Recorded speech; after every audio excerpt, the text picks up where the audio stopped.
Hi, today I'm going to address the top 10 running myths or things that people just overlook.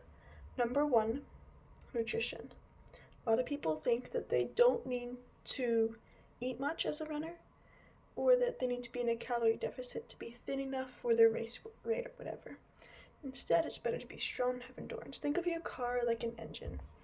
You need to fuel that engine on a race car or such. If you have it partially full, you can't go as far, nor as fast. The faster you go or the further you go, the more fuel you will use up.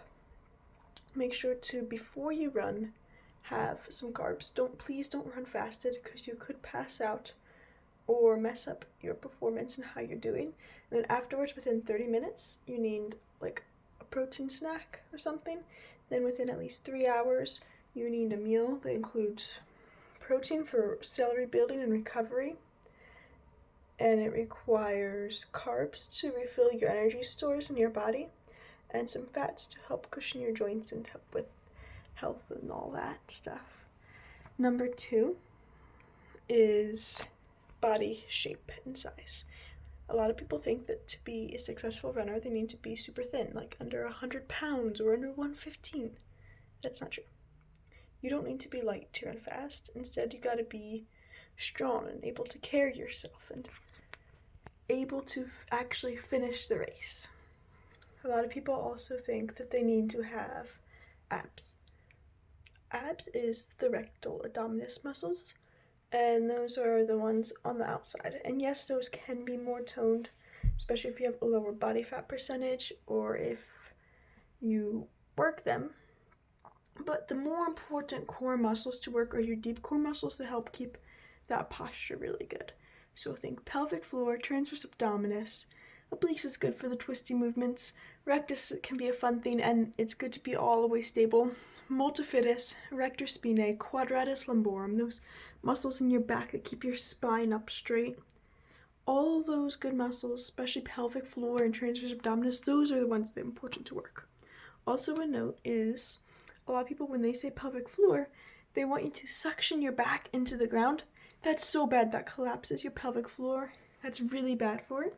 So what the pelvic floor doctors nowadays are saying is to instead breathe in, breathe out, and tighten it, and then loosen your under area, like underneath the pelvic floor, and to really feel stable and to hold that stabilization for all of your core exercises.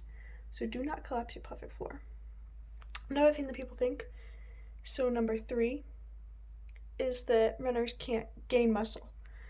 They either think that A, it's bad for your running performance, or B, it's impossible and is bad, and that running is bad for your muscle gain. Neither one is true. Now, running does burn more calories, and you are going for more for not aesthetics, but performance. So you might not, and probably should not, go full bodybuilder, though Nick Bear does have a lot of muscle for his running abilities, and he is very good. Though runners can have muscle, especially if they meet their caloric needs, and it's actually essential for running performance. It helps with running economy, meaning that you can cover more ground in each stride. Your legs don't hurt as much and they can recover quicker.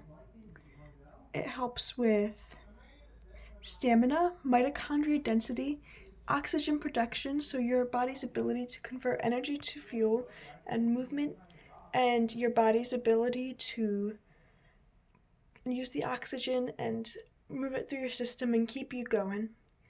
And it also helps with your posture and stability. It prevents injury and all that good stuff. All right. Number 5 is injuries. People think that running is horrible for your knees, ankles, stuff like that. That's overuse.